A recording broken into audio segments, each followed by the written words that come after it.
Parents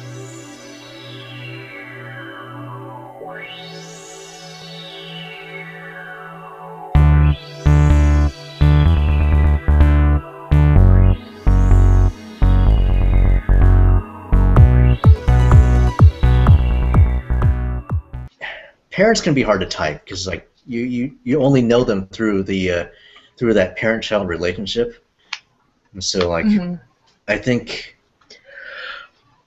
a lot of people mistype their own parents as SJs. Yeah. But I'm pretty sure my mom's an ESFJ, but I think it has to do with the generation also. Your parents are, if they're in their 40s now or older, I think that people in that generation are more likely to be typed as Js because of the way we perceive them. But I don't know. Yeah, I mean, we would have known them, we would have seen them display their their parental characteristics like for as long as we've known them, and so so yeah, of course we're gonna see like them trying to pass on values to their children, and Yeah. trying to teach us how to be responsible.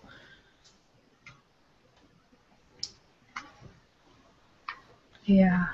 I think it's weird because I see people typing their parents as ESFJ and ISTJ a lot. And Yeah. like they'll have an ISTJ dad and an ESFJ mom, and that's exactly how I type my parents, which is really weird. And that's what makes me think that my mom might actually be an ENFP because she doesn't fit the stereotype of ESFJ at all. Oh, okay. But she does fit maybe using introverted sensing a little bit more than extroverted intuition. But I don't know. It could still go either way. Yeah. Has she ever taken an online test? She did. And she tested as ENFP. Oh, interesting. She definitely has more NF type interests. She's into like natural remedies for illnesses and meditating and like feng shui and all that kind of stuff. And saving whales. Do you know if she was always into that stuff? Because SJs can be into that stuff. She's always been into things of that nature, changing her focus at different times, but I would say she's always been into that kind of stuff. Okay. Yeah. Well, still, I mean, I can easily imagine an ENFP who's older and is a parent wouldn't act like a stereotypical ENFP. Yeah.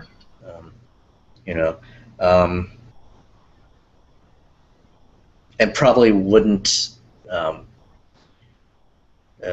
be as open about like what's about the true motives or true feelings, especially around their children. She's actually very open about her true feelings. Oh, okay. I don't know, like the more I talk about it, the more I lean towards the ENFP, but I don't know. She has sort of a extroverted feeling like way of expression, so that's the only thing that makes me go back and forth on it. Well, I haven't known very many ENFPs, but if you really get to know an ENFP, yeah, they can come up. You can actually see their feeling side. it's a part of them that they would keep hidden from most people who don't know them that well. Hmm. Because it's because Yeah. that's what FI does. It's like they can hide it if they want to, but they can also show it if they like really trust you. Yeah. I don't know. Mm.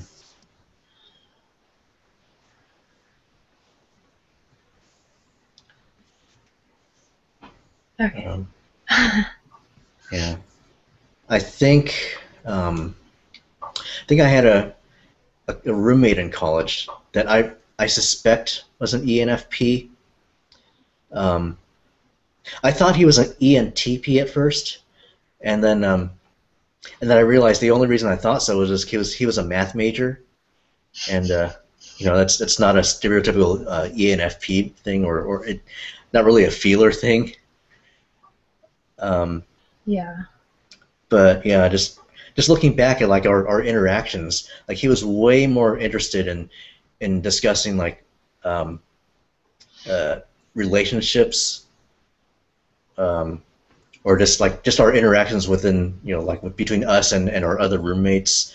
Um, he very rarely talked about like typical NT stuff, like theorizing about the universe or whatever. Um, didn't even really talk about school, like what he was studying, like and so. Hmm. Um, but yeah, the more I learn about ENFPs, the more I think that he was one. But yeah, I'm still trying to figure out ENFPs, which is kind of a hard thing to do when when they have like all the opposite functions. Yeah. What types would you say that you understand best that you're drawn to, as far as friendships? Um, I don't know. As far as like friendships throughout my life, there hasn't really been that much consistency as far as types. Hmm. Because I think my problem is like I don't I don't normally initiate friendships, and so like the friends I've had throughout my life were people who initiated with me, and so like their types are just Yeah. all across the board. So I think for that reason I tend to attract a lot of extroverts and Yeah. and types that I would not normally seek out. Um, I've had like my best friend growing up, like through middle school and high school. I'm pretty sure was an ESTJ. Um, and I can kind of see how an ESTJ and an ISTP would form kind of an interesting type of friendship. Like he was the one, he was the vocal one, he was the loud one. He would always be the one like trying to figure out what kind of things we're gonna do, Yeah. um, and I would just kind of go along with whatever he wanted to do. So and then and I've had ESFJ friends, um, which I now tend to poke fun of a lot. Um, uh, so yeah, I don't know if you've ever seen my YouTube channel. I have a series called Dear ESFJ, where I just kind of like, uh, it's kind of like me, like just kind of like thinking, like just basically my thoughts about the various ESFJs in my life, like just Mhm. little things that kind of get under my skin. Um, Have any of them seen that? not that I'm aware of. How do you think they'd react? You think that type would take it well or take it personally and get upset? um, all I know is that ESFJs, the few ESFJs who actually know MBTI, Hmm. um, they appreciate the humor in it. Yeah. But as far as like the actual people that I'm talking about, I don't really know if they would quite understand if I was like trying to be offensive, or I don't know if they would really know where I was coming from. Um, so, which kind of makes me wonder, like if they ever stumbled upon my YouTube channel and saw those videos, like what they would think. Um, I don't know. Um, Is it sort of like the guy who does the ESTP guy who does the like dear other type videos and then he just like lists all these things like Are you off talking the about? top of his head. You're What? talking about EJR and D? Yeah. Yeah. Um, oh yeah. So like oh yeah, like ESFJs Y. Yeah. Some of those like are really funny. Like the INFP one is really funny. I love making fun of INFPs. Yeah. But it's like at the same time it's like, well, I like nerdy INFP things too. It's just I don't know. Yeah. The functions I don't get. Yeah. I don't INFP. get why they act certain ways. Yeah. That's another type that I'm not that familiar with, and Hmm. I don't. Yeah. If I know any INFPs in real life, then I don't know it. Um, Yeah. Well, I know one INFP at least, but they're an older, more mature INFP, so it's really hard to compare them to the yeah. normal kind. I think I went on one date with an INFP a few years ago. Hmm. I'm not entirely sure because I didn't have that much opportunity to really get to know her. But if I had to guess her type, like INFP would be my best guess. Why did you guess that? Um, just because she, I mean, so I guess N because she liked to talk about a lot of really deep topics, and I don't think that's a good. Sorry, I don't mean to argue with you. well, I don't know. I guess we just have different perspectives on MBTI, so and then not it was not so much. It's not just that. It's just the way she talked about them. Like she would just kind of spawn off from one deep topic and kind of go off from there, like trying yeah, to figure out like what is this? What does it mean? What are the ramifications of that? And now, where else can this go? And I always had a hard time trying to follow like where she was going with certain things. yeah, And so I would try to fixate on like the first thing she brought up, and then in the meantime she would be just going off on some other tangent. And so and I don't know, and I hadn't quite figured out if she was TI or FI, but she does not seem like an INTP at all. Hmm. Um, I mean That's because she what had you just said. I've definitely noticed with my INTP friends. yeah. Yeah, but But with her, I was kind of going back and forth between INTP and INFP. That's why I'm not really certain. yeah, Um, I think to determine FI over TI, you'd have to sort of know them a little bit better and get more of a sense for why they believe certain things. yeah, and I never really saw her use like any sort of internal logic to try to figure things out. So that's kind of why I'm going Hmm. with FI. Okay. And like, yeah, her reasoning didn't always really make sense to me. So, Hmm.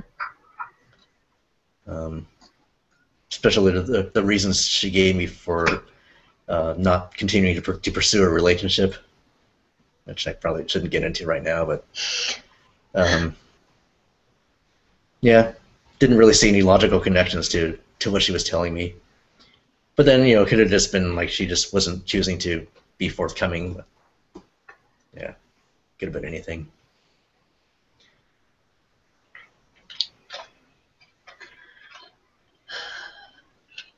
Um, I think what else we could talk about. Sorry if I'm making a lot of noise. I always I start picking stuff up and putting it places when I'm like not doing anything, so I yeah, forget that it makes sounds in the yeah, me too. speakers. I'm just kind of like twiddling with this wire here. Yeah. Let's see what else I was gonna ask earlier. Um, Oh, so do you relate to like other SPs, or do you feel like you relate more to like NTs? Um, the only NT I feel like I relate to is INTJs, um, which is odd because I used to relate to INTP so strongly. But at the same time, like INTPs would do that thing where they would be like talking about something and then they'd go on to something else and it'd be like that doesn't make sense. Why are you even talking about that? Like what's the point of this? Why even think about that? And I would like get I'd get kind of annoyed with INTPs on the internet at least. Like and I'm like, well maybe that's just because I'm not that type. But I don't know. But there are some SPs that like I relate a lot to ISFPs. Um, just in the stereotypes mostly. I'm more of an artsy person than a mechanical person. But Okay. um, I've heard somebody say that ISFPs who do fit the stereotypes who are into art do it for a different reason than someone like me would. Um, that their art actually has like a deeper meaning to them, um, and that it's Yeah. like a form of self-expression. Where Yeah. it's totally not like that for me. It's like I get a specific. I don't really do like to me. It's not really art. It's like creating a picture of something that's in my head and making it appear in the real world. Like Yeah. it's like I get a character that I want to draw, and I'm like, I want to draw this hairstyle and this outfit and these kind of eyes, and then I will try to match it as closely as I can. And there's no like personal reason for drawing or deeper value to it for me. It's just like it's a way of I don't know, just So creating an image. I don't know. it's like, oh, it's more like I just made this cool thing. Yeah. Yeah. Yeah, I've never been much into art myself, but I used to draw like back in high school. Like I would draw like especially in class. I would just kind of like doodle stuff. Mhm. But I would draw like a room with objects in it, um, just because I was really into um, like 3D perspective, Hmm. and like visualizing like a table over in the corner, and there's a door in the back wall, and a square hole in the ceiling for whatever reason. I would just kind of come up with all these random objects, kind of like an old style adventure game where you walk into a room and you don't know what's significant in this room, and you just kind of look around and you see all these random objects. So I would just kind of like draw objects as they came to mind, and so I just end up with this picture of a room that really doesn't make a whole lot of sense, but it's just kind of like, well, okay, well, I made it look like a room that could exist in the real world, even though it wouldn't, or it was more like just having this picture of a room in my head and just putting it down on paper, and really nothing else, really nothing else significant about it. Hmm. And yeah, and I've done that with other things, other so-called artistic things like music. Um, at one point, I was really into like MIDI sequencing, and so I would create this electronic music.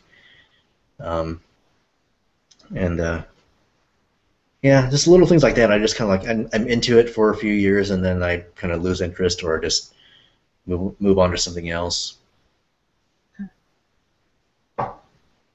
Like what I've done things like that too, where um, I wouldn't call it MIDI sequencing, but I don't know what it is. Like I would record random sounds and then put them together into a song, into really weird music. And to me, that's almost it's sort of like a mechanical process Yeah, it because is.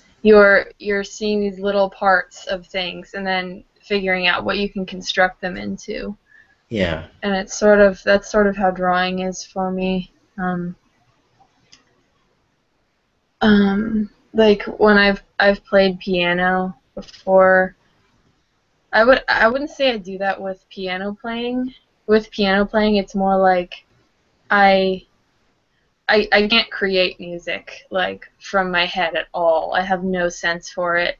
So it's like I want to try to replicate an existing song as well as I can and Yeah. make it sound perfect until I get bored of it and then go on to another song. Yeah.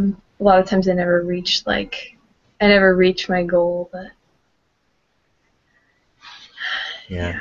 I used to do things like take a classical piano piece and I would copy the notes into into the software and then just kind of like add stuff to it, like add a drum beat Huh. and then add like a like a synthesized bass line and add all kinds of weird stuff and it would actually sound like an actual song, like a remixed, like a dance remix of a classical piano piece. That's pretty cool. Yeah. Yeah, I've done things like that too. Um, not with music. I played on the piano, but there's a program called like Mixcraft or something where Mhm. you just can combine a bunch of samples really. That's all Okay. I know how to do, what to do with it, but Yeah. um, Yeah. Yeah, I haven't messed with stuff like that in years, but I know if I got back into it, I would totally have fun doing that kind of stuff. what kind of things do you normally do? Um, let's see. Nowadays, well, I'm into swing dancing. Um, Huh. uh, I I like to go on road trips, like go on road trips by myself, and just kind of like drive in random directions and stop and take pictures of interesting things, and then then later create a photo album out of it. Um, Hmm. and I enjoy. I know I could get into video editing. I actually haven't decided if I'm gonna like invest in like professional video editing software. Because like lately, when I've been making my own YouTube videos, and I just I started using YouTube's built-in video editor, which is like really limited features, but it's like I try to make the most out of what's available there, and I find like I can create some really interesting video transitions and Hmm. titles and effects like that. So like if I had something, if I had more tools available to me, I could like do some really crazy stuff. And so just something I haven't gotten around to doing yet. Hmm. How did you get into swing dancing?